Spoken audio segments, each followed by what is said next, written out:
este video vamos a tratar de llamar la atención tanto de creyentes como de no creyentes.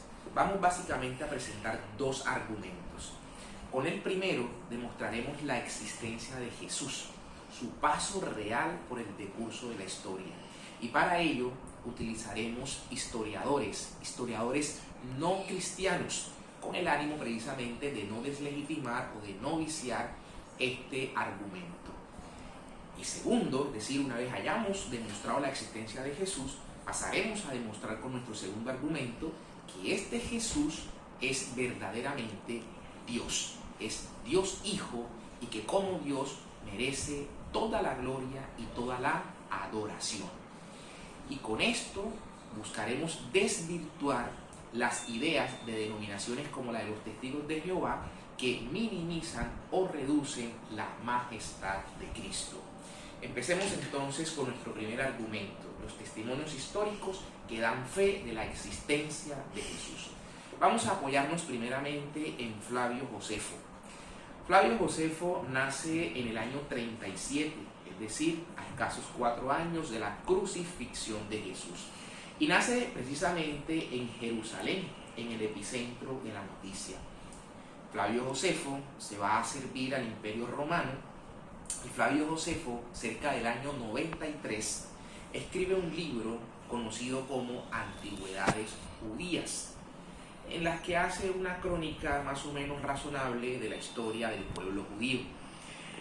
En el capítulo 18, exactamente en los párrafos 63 y 64 de ese texto de Antigüedades Judías, Flavio Josefo hace una referencia amplia a Jesús.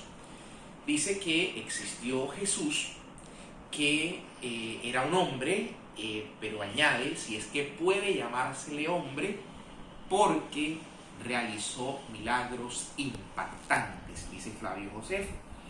Continúa diciendo que este Jesús tuvo muchos discípulos en Judea y entre los gentiles, pero que además este Jesús es crucificado en tiempos del emperador Tiberio, siendo procurador Poncio Pilatos, y atestigua igualmente que Jesús resucita al tercer día. Este texto de Flavio Josefo, en honor a la verdad y siendo objetivos, hay que decir que ha sufrido una cantidad de críticas, y críticas muy fundadas, en especial por parte de filólogos, quienes han encontrado varias interpolaciones en el texto, lo que quiere decir que el texto no obedece a lo escrito originariamente por Flavio Josefo, sino que en el transcurso de los tiempos, por algunos autores cristianos, habría sido manipulado. En efecto, en el año 1972, un profesor de nombre Shlomo de la Universidad Hebrea de Jerusalén, en el año 1972, presenta un hallazgo del siglo X de un texto de Agapio, de un historiador melquita, que escribió un texto conocido como Historia del Mundo o Historia Universal. Agapio en su texto transcribe lo que sí habría escrito originariamente Flavio Josefo en relación con Jesús, y efectivamente hay una disparidad entre los textos.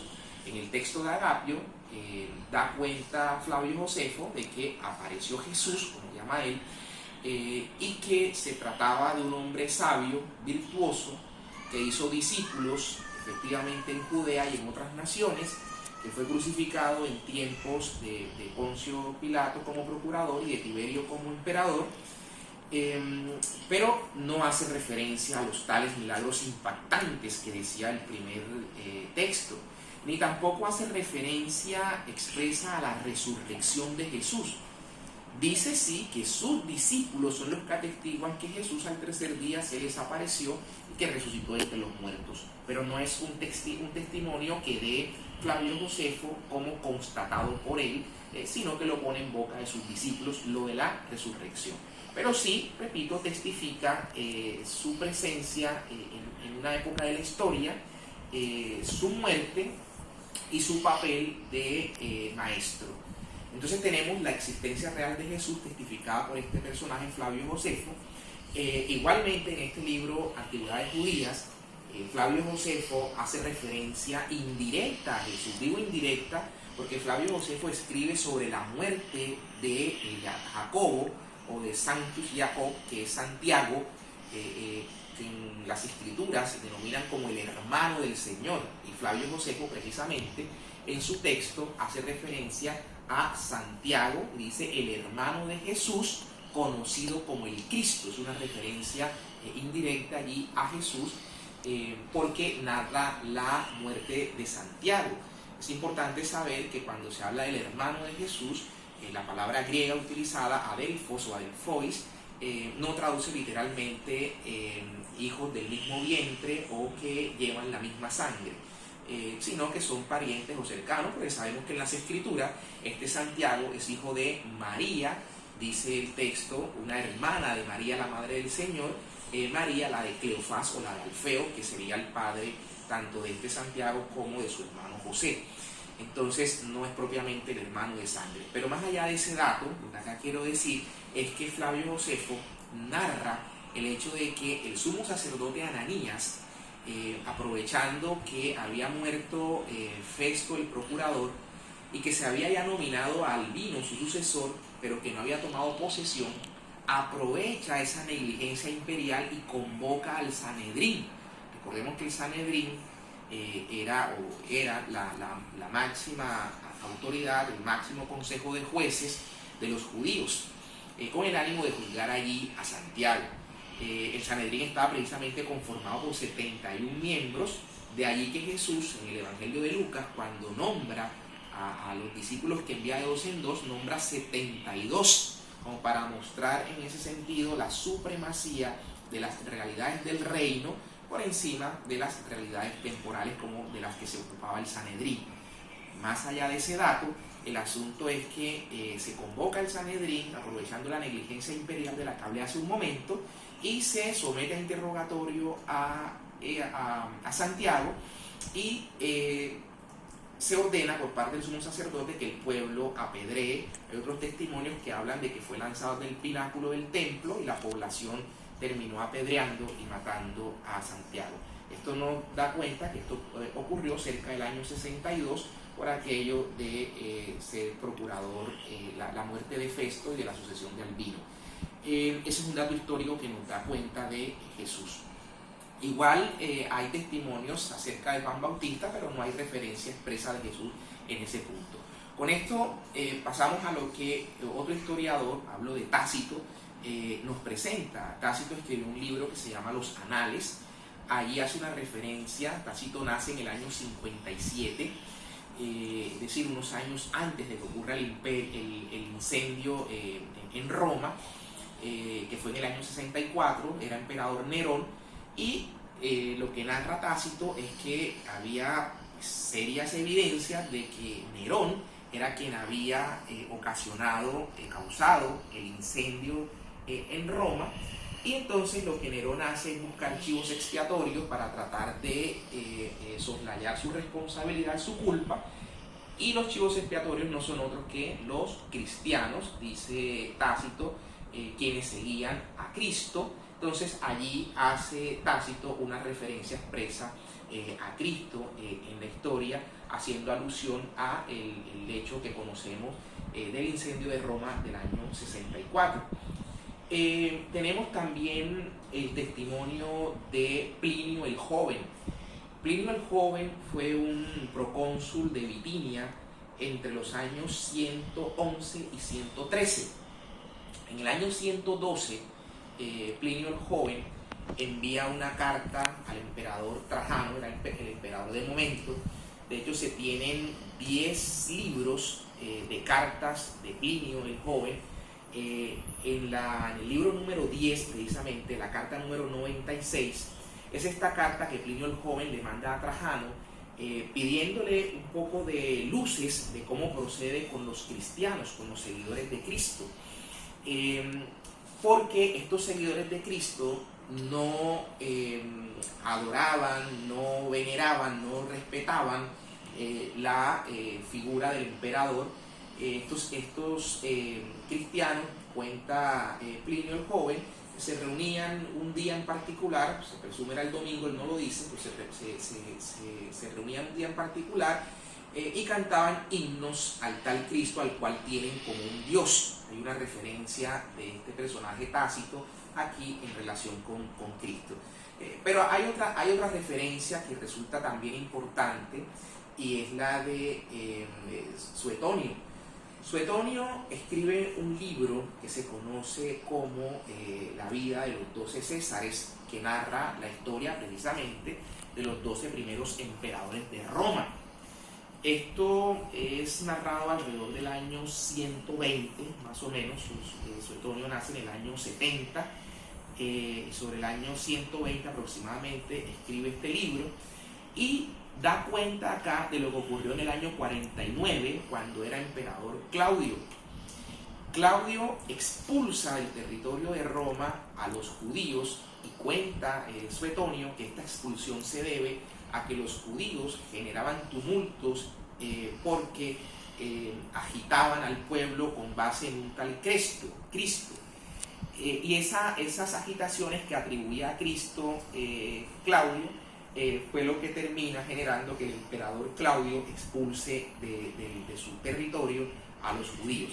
Este hecho es importante porque en el libro de los Hechos de los Apóstoles que escribe Lucas, que también es un historiador connotado, incluso entre los seculares, Lucas narra este hecho cuando dice que Áquila y su esposa Priscila habían huido, habían sido sacados de Roma y llegaron a Corinto.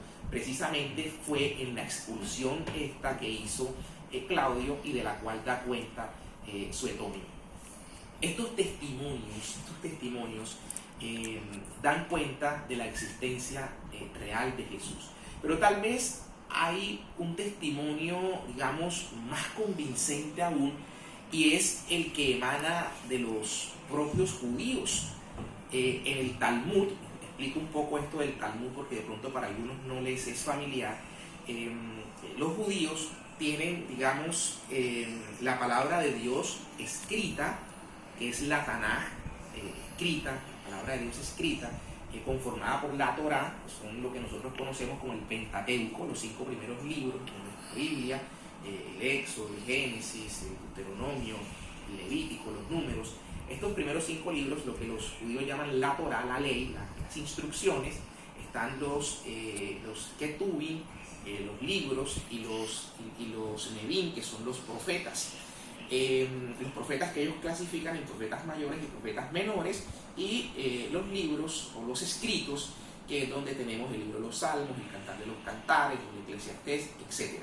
Entonces ellos lo dividen en 24 libros, es su Biblia, lo que nosotros conocemos como el Antiguo Testamento, la Tanaj. Pero también ellos tienen palabra de Dios oral. Esa palabra de Dios oral, que lo fueron conservando a través de las tradiciones por todos los siglos, por todos los tiempos, finalmente ellos, por temor que se les perdiera esa palabra oral, la ponen por escrito cerca del siglo III después de Cristo, y es lo que se conoce como la Misná, la ley oral de los judíos.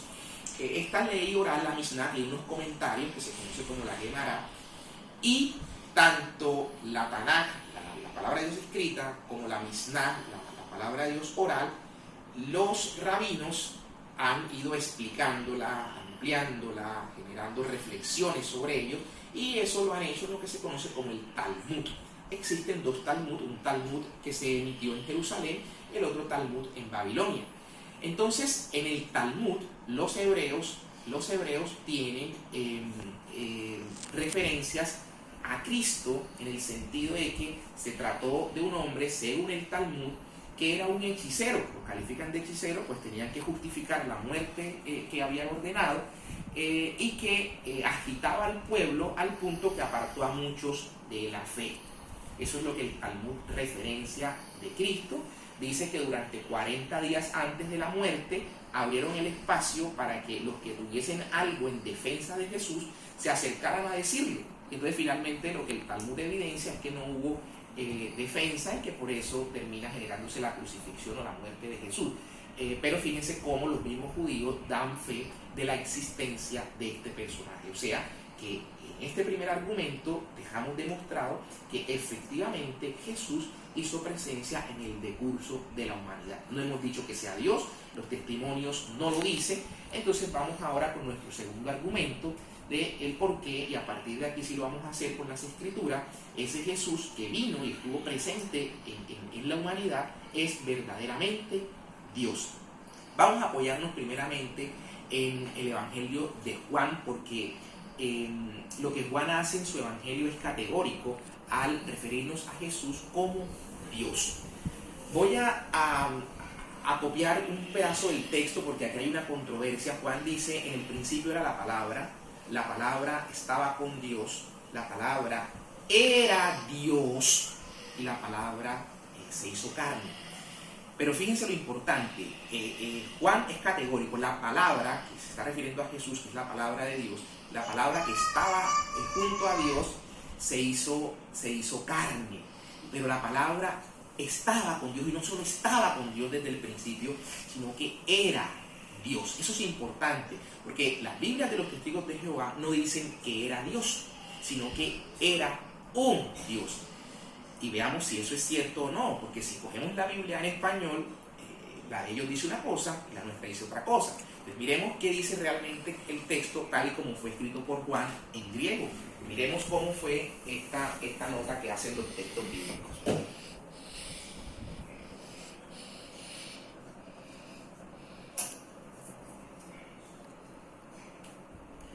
En el principio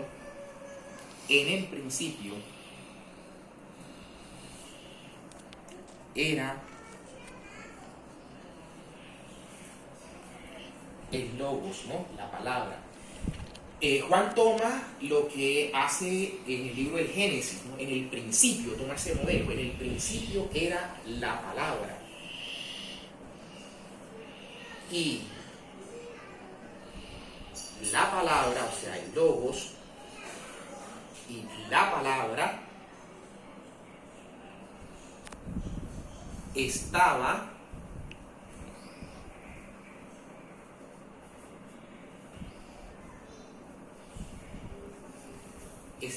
cerca, dijera que estaba próxima, pero al agregarle el top, pros top, está diciendo que era íntima, estaba en el seno de Dios, estaba próxima, estaba cerca, estaba íntima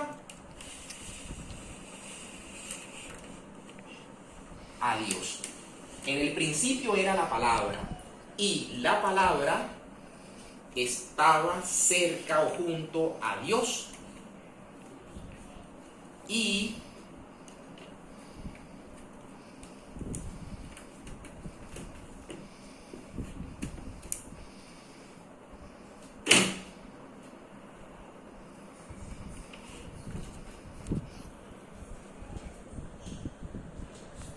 esto es lo importante, y la palabra era Dios. ¿Qué dice la Biblia de los testigos de Jehová? Y la palabra era un Dios. Le anteponen aquí un artículo que no existe en el texto. El sujeto, que es el logos, que es la palabra, tiene artículo. La palabra, el logos, la palabra. La palabra era Dios, no tiene artículo. Dice, y la palabra era Dios, no un Dios. Este artículo no existe. Ahora, para demostrar que la palabra que era Dios, dice el versículo 14, que esta palabra era Jesús, dice que y la palabra y el logos, carne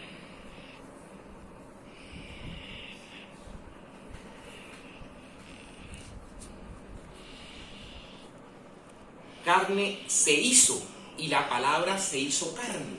Lo que nos está diciendo el texto con toda claridad es que Jesús verdaderamente era Dios.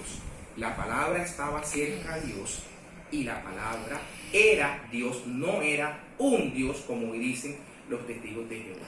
En este punto vale la pena también hacer mención de lo siguiente. A ver, ¿por qué está claro que era Dios? que Jesús es Dios, porque los mismos textos bíblicos, el mismo Juan da cuenta que la razón por la que querían asesinar a Cristo, matarlo, y de hecho la razón por la que lo matan, es porque Cristo se igualaba a Dios. Vemos cómo en el Evangelio de Juan se nos dice que el Señor, cuando es acusado por los fariseos, le dicen estos, Jesús les pregunta, me han visto hacer muchas obras buenas, ¿y por cuál de esas obras buenas ustedes me quieren asesinar, me quieren matar? Dice, no, no te queremos matar por ninguna obra buena, te queremos matar porque tú te haces igual a Dios. Entonces Jesús en ocasiones habló de Él y del Padre, y de que el Padre y Él eran uno, y utilizó muchas veces la expresión yo soy, que era la expresión con la que el Padre se presentó a Moisés, yo soy el que soy. Entonces cuando Jesús utilizaba esas expresiones, aquí vemos cómo evidentemente está probada la divinidad del Señor. Pero aquí hay que hacer una anotación importante y tiene que ver con el mismo argumento de los testigos de Jehová, que hoy desconocen la divinidad de Cristo, pero que en el pasado adoraron a Jesús. El fundador de los testigos de Jehová es Charles Taze Russell. Y Russell, en su época en la que fue presidente hasta su muerte, en 1916 fallece Russell, pero fue presidente desde que hizo la fundación de los testigos de Jehová cerca del año 79, primero conocido como los estudiantes de la Biblia y luego la Watchtower, y el nombre de testigos de Jehová vino luego de su muerte, pero estamos hablando de la misma congregación. Entonces Charles Russell hace una anotación en la Atalaya del año 1980. Esto es importante. En el año 1980, en la Atalaya de esa época, exactamente en octubre de ese año, tenía un año de haber sido editada, la primera edición de la Atalaya fue en el 79, entonces en el 80 se hace una anotación en la cual se evidencia para ellos que Cristo merece adoración. Utilizan el texto bíblico que se encuentra en capítulo 2 de Mateo, en el que los sabios de Oriente se inclinan, se postran y adoran a Jesús. Les dice que Jesús merece adoración y ponen de ejemplo la adoración que le hicieron los sabios de Oriente. Igualmente toman el texto bíblico de la carta a los Hebreos, en la que dice que cuando Dios introdujo al mundo a su unigénito, dijo, adórenlo todos los ángeles. Citan también ese texto y luego hace una anotación, un comparativo, cuando Pedro, como narra Lucas en Hechos de los Apóstoles, es adorado por Cornelio. Cornelio se inclina para adorar a Pedro. Pedro rehúsa de esta adoración diciendo que él es un mortal, un hombre más, y dicen que Jesús nunca rehusó de la adoración que le